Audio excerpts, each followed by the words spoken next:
Innal hamdalillah nahmaduhu wa nasta'inuhu wa nastaghfiruh wa na'udzu billahi min shururi anfusina wa min sayyiati a'malina may yahdihillahu fala mudilla lahu wa may yudlil fala hadiya lahu wa asyhadu an la ilaha illallah wahdahu la syarika lahu wa asyhadu anna Muhammadan abduhu wa rasuluh.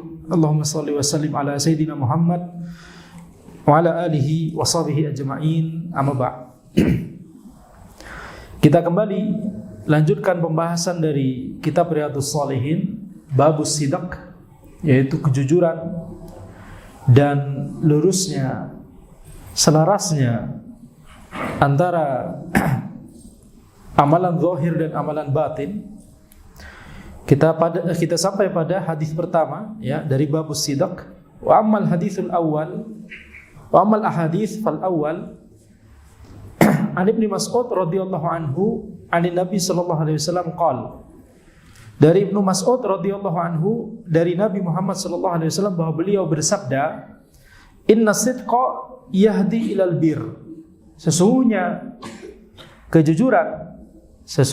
kejujuran itu akan mengarah kepada albir, yaitu amalan kebaikan.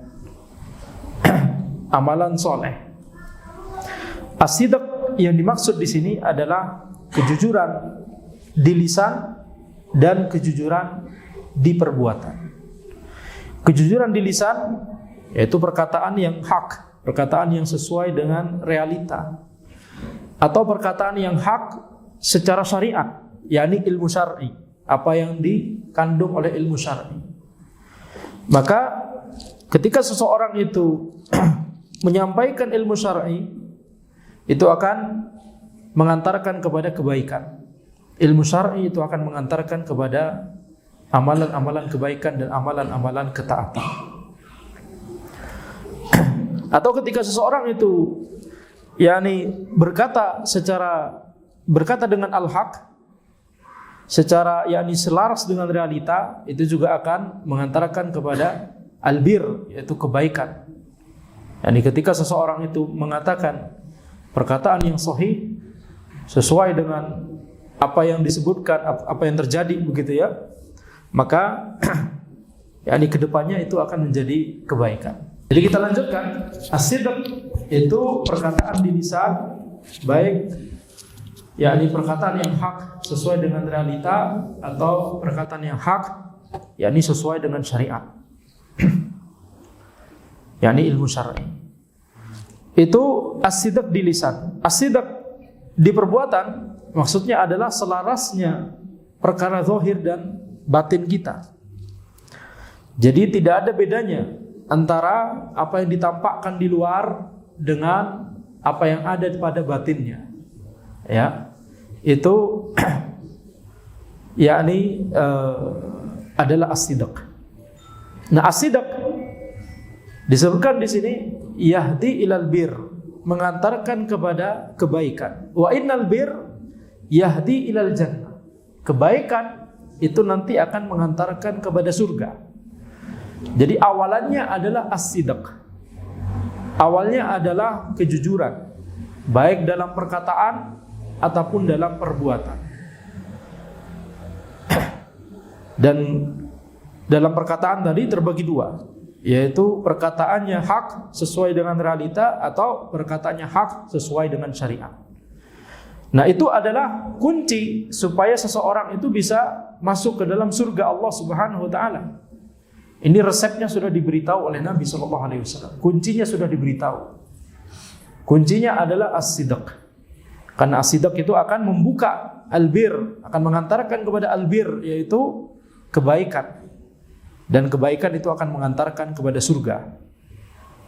Wa innar rajul la yasduqu hatta yuktaba 'indallahi siddiqan.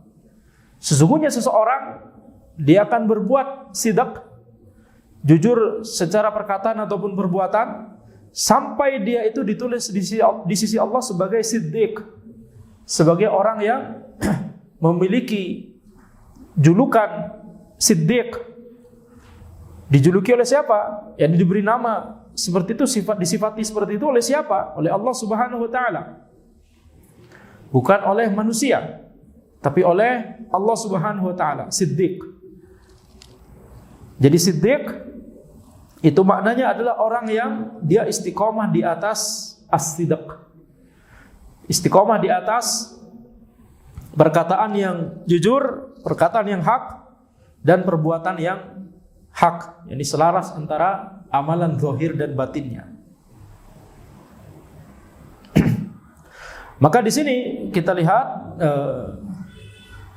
disebutkan di situ di hadis itu, wa innar rajul la yasduqu hatta yuktaba. Sesungguhnya seseorang itu dia sungguh akan melakukan perbuatan sidq atau mengucapkan perkataan sidq sampai hatta.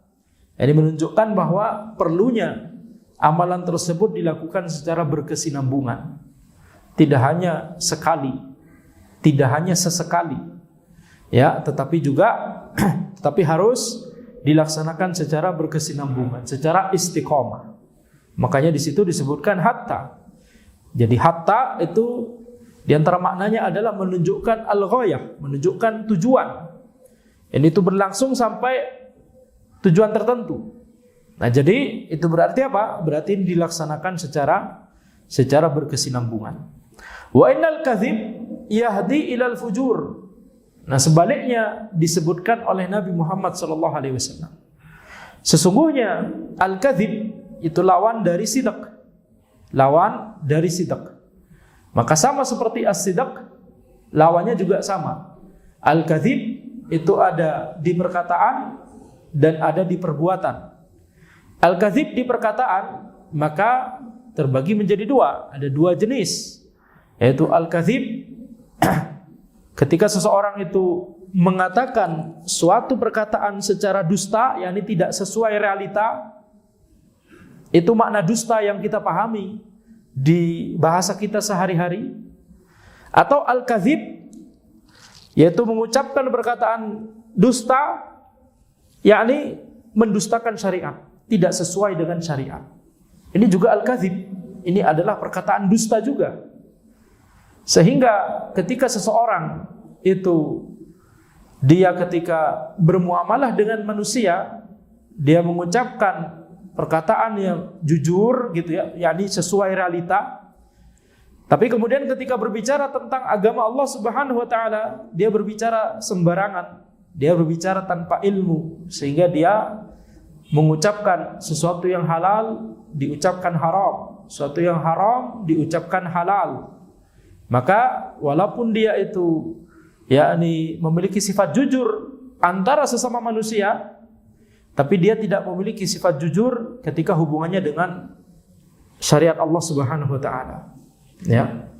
Jadi jelaslah di sini bahwa yang namanya adab dan akhlak yang baik itu tidak hanya masalah hubungan antara sesama manusia. Adab dan akhlak yang baik itu utamanya adalah, yang pertama dan paling utama adalah hubungan seseorang dengan Allah Subhanahu wa taala, muamalah seseorang dengan Allah Subhanahu wa taala. Sehingga tidak bisa kemudian misalkan seseorang itu melemparkan syubhat yakni terkait Islam, mengatakan bahwa gimana orang kafir, misalkan orang kafirnya baik, masa masuk neraka? Nah, orang kafirnya baik, masa masuk neraka?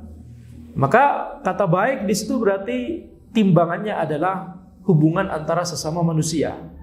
Bisa jadi adab kepada sesama manusia baik, suka bantu orang, gitu ya, tidak suka berbohong atau berdusta kepada orang lain. Tapi ketika hubungannya dengan Allah Subhanahu wa taala, perkataannya banyak mendustakan syariat, perbuatannya juga al-kadzib tadi, al-kadzib ada di perkataan, ada di perbuatan. Tadi kita sudah bahas al-kadzib yang di perkataan. Kedustaan yang di perkataan ada dua macam, yaitu kedustaan karena tidak sesuai realita. Yang kedua, kedustaan karena tidak sesuai dengan syariat. Ini perkataan mendustakan syariat. Yang halal disebut haram, yang haram disebut halal. Yang merupakan tauhid disebut penyimpangan, yang merupakan penyimpangan dan kesyirikan disebut jalan yang lurus. Itu kadzib secara perkataan. Kadzib dalam perbuatan, maka Yani ketika perbuatannya itu tidak sama antara zahir dan batin, atau perbuatannya tidak sesuai dengan syariat Allah Subhanahu wa taala. Nah, jadi ketika seseorang misalkan tadi perkataan, ini orang kafirnya baik kok, masa masuk neraka? Nah, sebagian orang melontarkan syubhat seperti itu, melemparkan syubhat seperti itu. Maka jawabannya adalah timbangan baik yang antum maksud itu adalah hanya antara hubungan sesama manusia dengan manusia yang lain. Bisa jadi dia baik dalam patokan itu, tetapi ada patokan yang lebih utama, bagaimana hubungannya dengan Allah Subhanahu wa taala. Dan Anda sering memberikan ilustrasi atau analogi di sini, ya, ketika seseorang itu seharusnya berbuat baik kepada seseorang yang lebih utama dia berbuat baik, tapi kemudian dia tidak melakukan perbuatan baik tersebut, walaupun dia berbuat baik kepada orang lain, tetap kita sebut orang ini jahat. Contoh misalkan analogi yang sering Anda sebutkan, seorang anak, kita misalkan, kita punya orang tua, kita hubungannya dengan orang lain baik sekali, cair, masya Allah, manis sekali hubungannya, perkataannya. Kalau sama orang lain, tapi kalau misalkan orang tersebut sama orang tuanya sendiri durhaka, perkataannya selalu membentak, selalu membantah, padahal bukan kemaksiatan yang diperintahkan oleh orang tuanya tersebut, ya, maka apakah kita masih bisa katakan orang tersebut orang baik atau tidak? Anak yang baik atau anak yang durhaka? Kita sebut durhaka. Cukup karena dia tidak melaksanakan hak yang paling utama antara sesama manusia. Hak paling utama adalah haknya orang tua. Makanya disebutkan kewajiban kedua setelah kewajiban mentauhidkan Allah Subhanahu wa taala adalah birrul walidain. Ya, jadi ketika seseorang itu tidak melaksanakan hak yang paling utama yang seharusnya dia lakukan, dia malah menuju ke hak berikutnya, cukup untuk kita sebut dia bukan orang baik. Maka itu kalau hubungannya seseorang dengan orang tuanya, ya, bagaimana kalau ini hubungan seseorang dengan Allah Subhanahu wa taala yang telah memberikan rizki kepada dia selama ini. Ya, jadi itu bantahan kepada syubhat tersebut. Itu pemikiran yang benar terkait masalah tersebut. Baik, wa innal kadzib yahdi ilal fujur. Kedustaan, al-kadzib, baik di perkataan ataupun perbuatan, itu akan mengantarkan kepada al-fujur, kefajiran, kefasikan. yakni amalan kemaksiatan dan amalan kefasikan, amalan keburukan. Wa innal fujur yahdi ilan nar. Dan kefajiran, kefasikan itu akan mengantarkan kepada neraka. Wa innar rajul la yakdzibu hatta yuktaba 'indallahi kazzaban. Sesungguhnya seseorang itu akan mengatakan dusta atau berkata kadzib atau berbuat kadzib sampai dia itu ditulis di sisi Allah sebagai kazzab. Jadi supaya dia itu disifati kazzab di sisi Allah Subhanahu wa taala, maka tidak bisa dengan sesekali amalan itu masih diampuni oleh Allah Subhanahu wa taala. Terkadang dia mengucapkan perkataan dusta misalkan. Terkadang dia mengucapkan perkataan yang tidak sesuai dengan syariat misalkan. Atau terkadang dia amalan perbuatannya tidak sesuai dengan koridor syariat misalkan. Ini kemaksiatan. Seluruh dari kita ini melakukan banyak sekali dosa. Tapi kalau itu sesekali atau ketika melakukan langsung bertaubat, dia tidak sampai ditulis kadzab. Tidak sampai disebut kadzab di sisi Allah Subhanahu wa taala.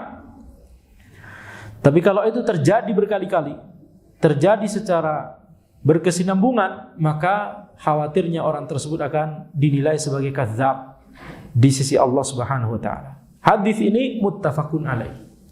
Jadi dari hadis ini kita mengambil kesimpulan bahwa kunci untuk mendapatkan surga itu adalah mewujudkan as-sidq, mewujudkan kejujuran, baik dalam perkataan ataupun dalam perbuatan. Dan dalam perkataan tadi, kejujuran sesuai realita atau kejujuran sesuai dengan syariat apa adanya. Syariat memerintahkan ini, kita ucapkan demikian. Syariat melarang begini, kita ucapkan juga demikian.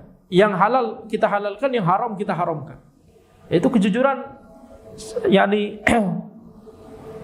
jujur sesuai dengan syariat. Ya.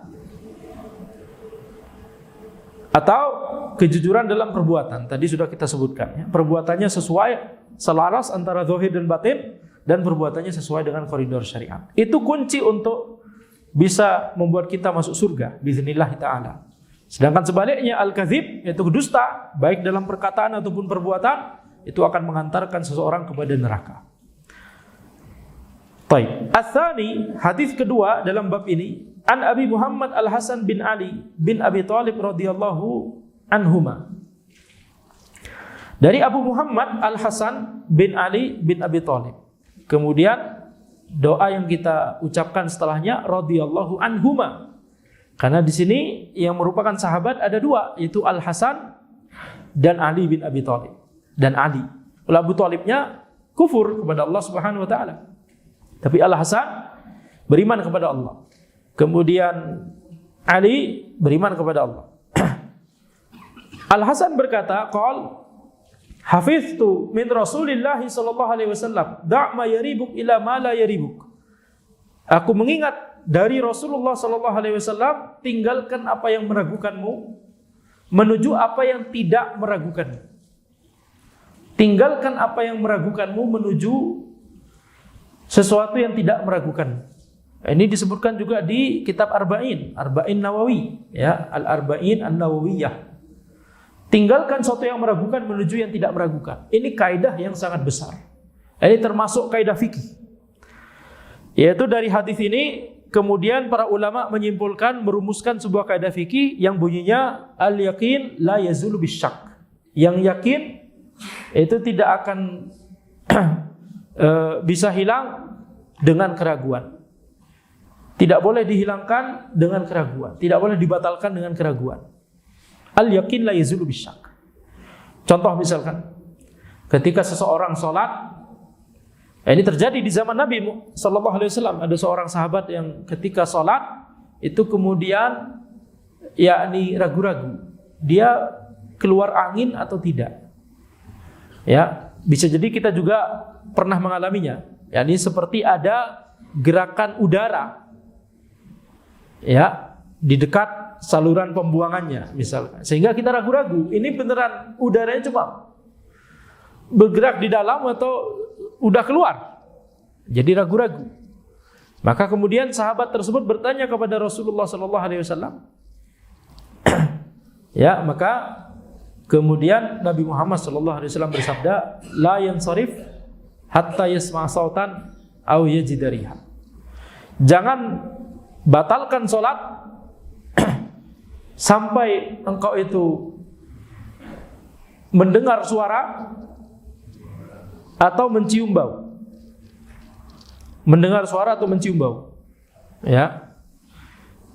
Anda masih mikir untuk menerjemahkan, karena kalau di Madura itu kebiasaannya adalah untuk bau kita juga menggunakan kata mendengar. Kamu dengar bau tidak? Gitu ya. Jadi harusnya apa? Mencium bau, betul tidak? Kamu cium bau. Tapi dalam bahasa Madura, di Madura kita menyebutnya dengar bau atau tidak. Ngiding bau apa enggak? Bahasa Madura ya. Ngiding bau apa enggak? Dengar bau atau tidak? Lumayan itu bisa sempat menimbulkan perdebatan antara Anda dengan istri Anda, ya. Kenapa selalu ketika bau disebut mendengar gitu ya? Jadi itu pertanyaan yang diajukan. Maka itu ya cuma kultural saja, betul tidak? Baik. Nah sekarang itu sabda Nabi Muhammad SAW. Jangan batalkan sholat sampai engkau itu mendengar suara atau mencium bau. Jadi kalau masih ragu-ragu, maka sholat tersebut kita harus yakini bahwa itu masih sah. Jadi al-yakin la yazulu bisyak. Yang yakin tidak bisa hilang dengan keraguan. Yang yakin adalah dari tadi kita sholat memiliki wudu. Tapi kemudian di tengah-tengah sholat kita ragu-ragu, ini buang angin atau tidak, keluar angin atau tidak. Maka yang ragu-ragu tersebut tidak bisa membatalkan yang yakin dari tadi. Jadi kita lanjut sholat, abaikan hal tersebut. Nah, kecuali kalau misalkan ada indikasi yang kuat bahwa itu memang sudah keluar. Ya, makanya tadi Nabi Muhammad SAW bersabda, kalau dengar memang dengar apa? Bukan bau, apa tadi? suara atau mencium baunya, baru itu indikasi kuat. Nah, contoh lain, misalkan ketika seseorang misalkan tadi salat maghrib tentunya sudah ambil wudu, kemudian kajian, kemudian sebentar lagi isya, insyaallah. Kemudian dia ragu-ragu ketika mau salat isya, ini selama di majelis tadi batal atau tidak wudu ana. Berarti sama saja dia mengatakan ana duduk di sebelah orang lain, ana sambil kentut atau tidak. Betul tidak?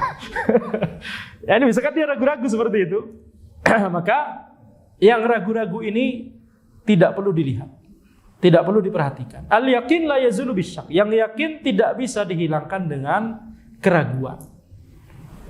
Jadi tetap nggak perlu ambil wudhu lagi.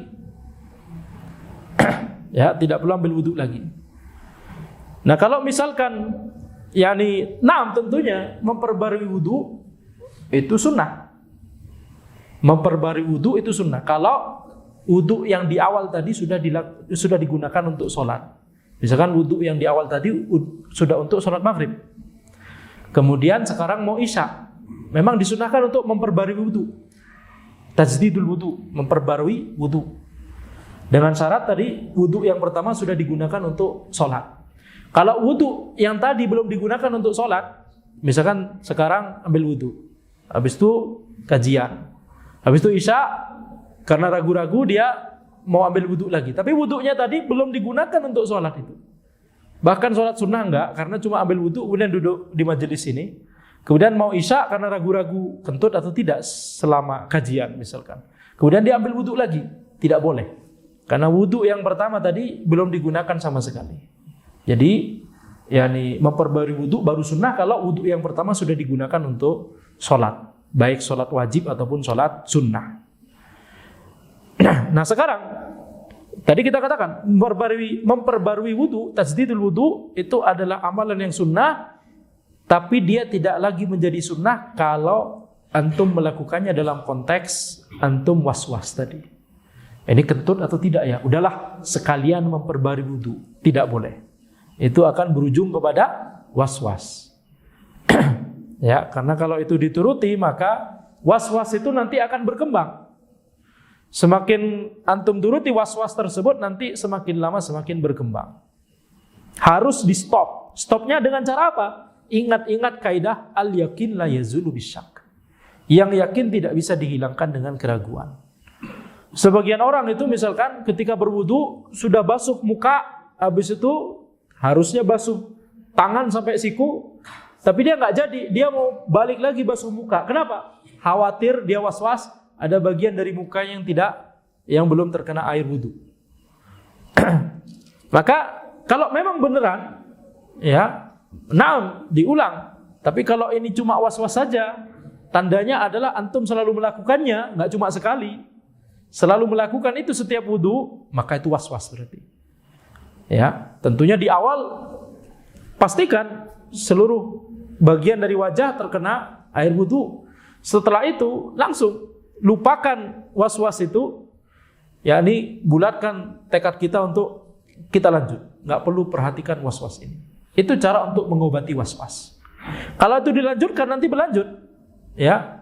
Habis was-was terkait muka, nanti setelah basuh tangan sampai siku harusnya mengusap kepala, tapi kemudian mau balik lagi membasuh tangan sampai siku karena kok kayaknya nggak semua, betul tidak? Jangan-jangan 1 mm persegi di sini, misalkan ya, ada daerah yang tidak terkena air misalkan. Itu makin lama makin berkembang. Kemudian nanti berkembang ke sholat. Ketika sholat mau takbiratul ihram, nggak jadi, kita anulir lagi, nggak jadi lagi. Sehingga nanti sudah Al-Fatihah sudah selesai imamnya, ini masih begini-begini ya nih, ya Syekh ini bukan sholat id ya nih, berkali-kali itu. Ya nih, antum kira ini sholat id ada banyak takbir tambahan seperti itu? Tidak boleh. Ya, jadi maka ini tidak boleh dibiasakan. Kalau dibiasakan maka nanti akan berujung kepada was-was yang lebih parah. Da' ma yaribuk ila ma la yaribuk. Tinggalkan yang ragu-ragu menuju sesuatu yang tidak meragukan. Nah, bedakan antara kasus yang tadi kita sebutkan dengan kasus lain. Kasus lain apa contohnya? Misalkan celana kita misalkan terkena percikan kencing. Kita yakin celana kita terkena percikan kencing, tapi kita nggak yakin bagian yang mana. Kita nggak yakin bagian yang mana. Tapi yang jelas bagian dari lutut ke bawah. Kita melihat sendiri ada percikan kencing kita mengenai celana kita. Cuma bagian yang mana?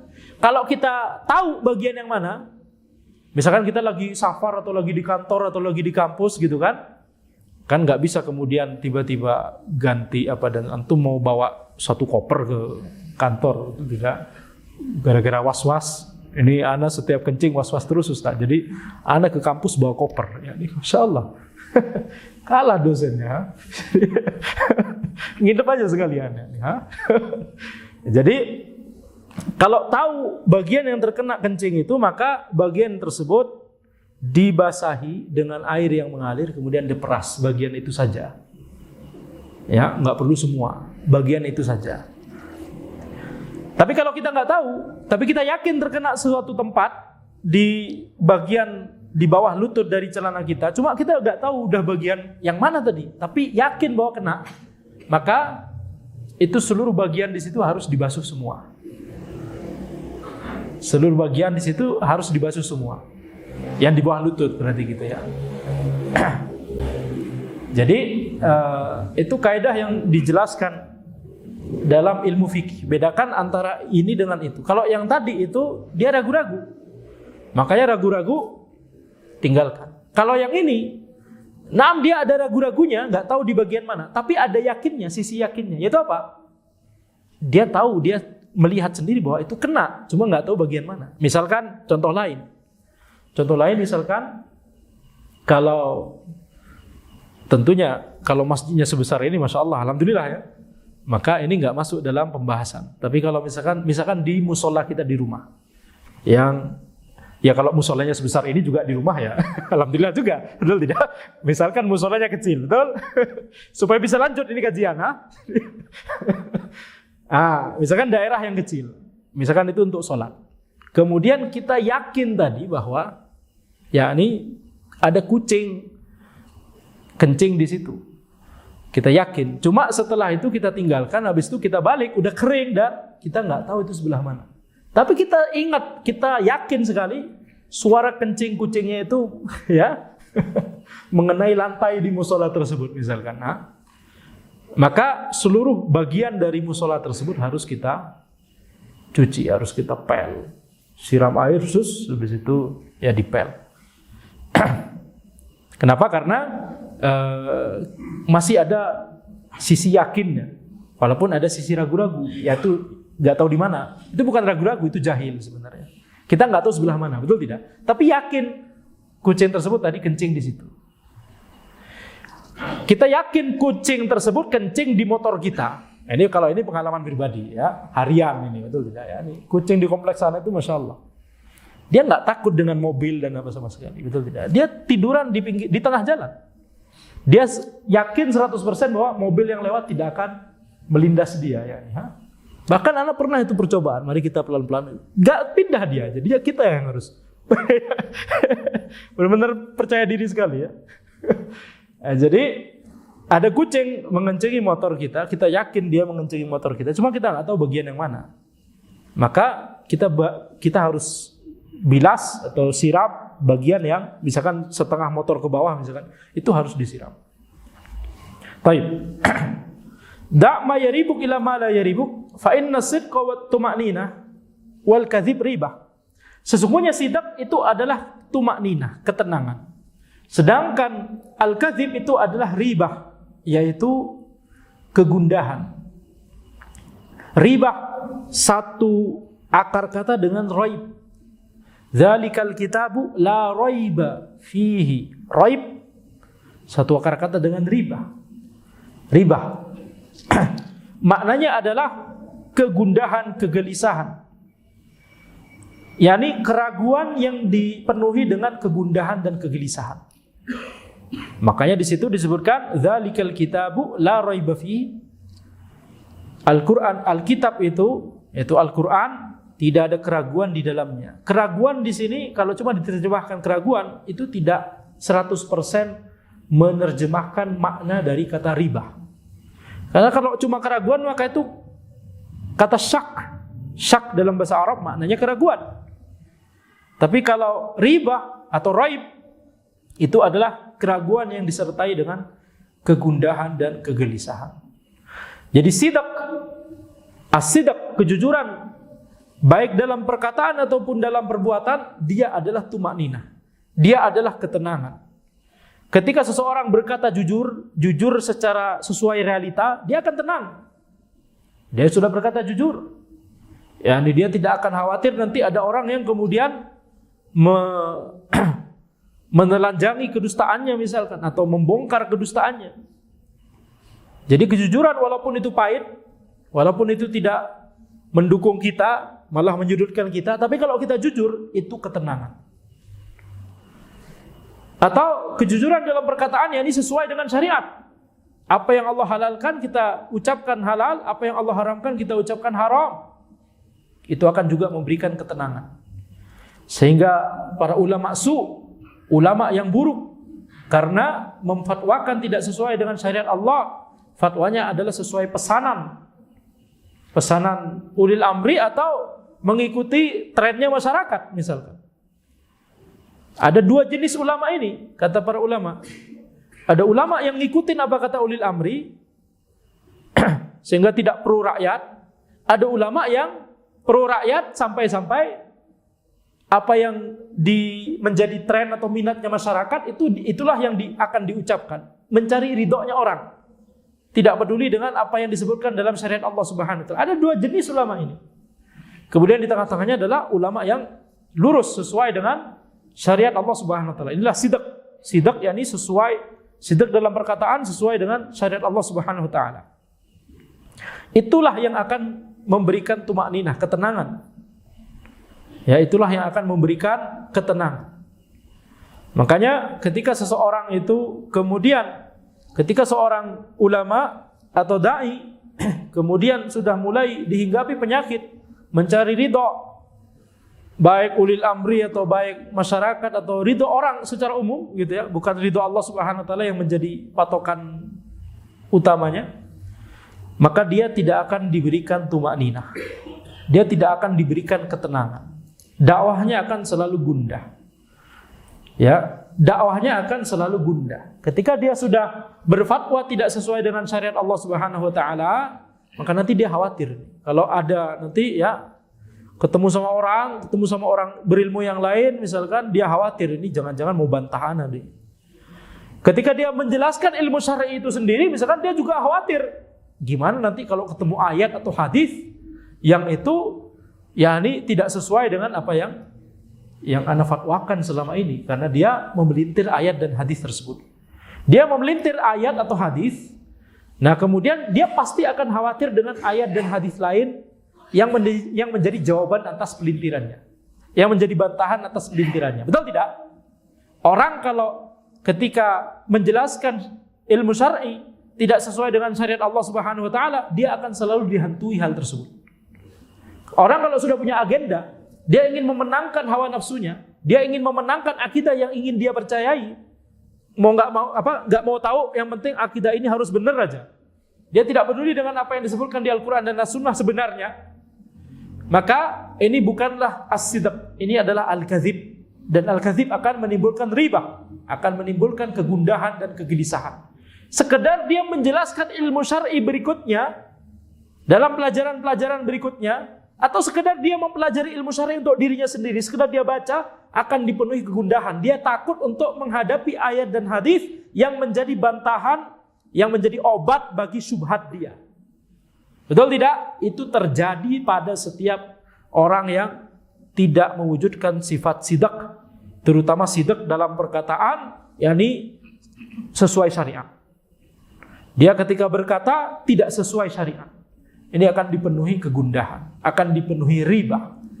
Dia akan menghindari pembahasan hal-hal yang itu sekiranya akan menjadi bantahan bumerang bagi dirinya sendiri. Makanya ketika orang yang menyimpang, maka dia tidak akan mengarahkan masyarakat untuk kembali kepada dalil, kembali kepada Al-Quran dan As-Sunnah. Mari kita telaah dalil Al-Quran dan As-Sunnah secara ilmiah. Ayo. Mereka tidak akan melakukan hal tersebut. Mereka akan mengatakan, siapa antum? Udah antum ikuti saja syekh kita, ulama ini misalkan. Udah antum ikuti saja. Ya. Tanpa ada usaha untuk mengangkat derajat keilmuan murid-muridnya supaya bisa bersentuhan langsung dengan Al-Quran dan As-Sunnah. Jadi dipertahankan itu statusnya. Udah antum levelnya segitu saja udah. Kenapa? Tujuannya adalah karena dia gundah, dia khawatir, dia tidak mau nanti dia membahas sesuatu yang menjadi bumerang bagi dirinya sendiri. Ini yang terjadi. Makanya yang sering kita sebutkan, ketika seseorang itu akidahnya lurus, manhajnya lurus, sehingga dia berbuat sidak, maka dia akan dimudahkan oleh Allah Subhanahu wa taala untuk mencapai derajat yang tinggi dalam masalah ilmu. Karena apapun yang disebutkan di Al-Quran dan As-Sunnah, dia sami'na wa ata'na. Apapun yang disebutkan, kalau memang dia tidak mampu, dia akan mengatakan, ya ana tidak mengamalkan ini, ana harus mengamalkan hal ini, gitu ya. Jadi dia tenang, tidak kemudian khawatir dengan sesuatu yang akan menjadi bumerang bagi dirinya. Ya. Makanya sering anak katakan, ini pengamatan anak pribadi kepada sejarah Islam. Setiap ulama yang mencapai derajat mustahid mutlak pasti akidahnya lurus. Kenapa? Karena untuk mencapai derajat mustahid mutlak, dia harus bersentuhan langsung dengan Al-Quran dan As-Sunnah. Dia harus membahas, mengambil kesimpulan langsung dari Al-Quran dan As-Sunnah. Nah, kalau orang akidahnya tidak lurus, maka dia tidak mewujudkan sidak tadi. Dia selalu ingin memenangkan akidah yang ingin dia percayai, gitu ya. Maka dia tidak akan mau bersentuhan secara ilmiah langsung dengan Al-Quran dan As-Sunnah. Orang seperti ini tidak akan bisa mencapai derajat mustahid mutlak. Makanya kita lihat derajat mustahid mutlak. Para sahabat banyak yang mencapai derajat mustahid mutlak. Para tabi'in yang akidahnya lurus banyak mencapai derajat mustahid mutlak. Sebagian tabi'in mencapai derajat mustahid mutlak. Imam Abu Hanifah, Imam Malik, Imam Syafi'i, Imam Ahmad, Al-Laits juga, At-Tabari juga, walaupun mazhabnya nggak terkenal. Kemudian setelah itu, berapa tahun setelahnya? 400 tahun setelahnya, Ibnu Taimiyah disebutkan oleh para ulama mustahid mutlak. Akidahnya lurus. Setiap yang mencapai derajat mustahid mutlak, entah kenapa kita melihat gitu ya, selalu akidahnya lurus. Apa penyebabnya? Ini penyebabnya. Karena orang yang akidahnya lurus, dia berusaha mewujudkan sidak. Ketika dia berusaha mewujudkan sidak, dia akan objektif ketika bermuamalah dengan dalil Al-Quran dan As-Sunnah. Ketika membahas Al-Quran dan As-Sunnah, dia tidak gundah. Kegundahan itulah yang membentengi dirinya dari memahami din dengan baik sehingga tidak akan bisa mencapai derajat mustahid mutlak. Ini yang terjadi pada ahlul bid'ah dan orang-orang yang menyimpang. Baik. Demikian yang bisa di sini disebutkan terakhir ya. Makna dari yaribuk bisa yaribuk, bisa yuribuk, bisa fathah, bisa dhammah. Yaribuk atau yuribuk maknanya adalah utruk ma tasyukku fi hillihi wa'dil ila ma la tasyukku fi. Tinggalkan sesuatu yang kehalalannya itu meragukan dan silakan menuju kepada sesuatu yang tidak meragukan. Maknanya sudah kita sebutkan tadi. Insyaallah kita lanjutkan pembahasan kita di pertemuan berikutnya. Hadza wallahu a'lam. Subhanakallahumma bihamdika asyhadu an la ilaha illa anta astaghfiruka wa atubu ilaik. Assalamualaikum warahmatullahi wabarakatuh.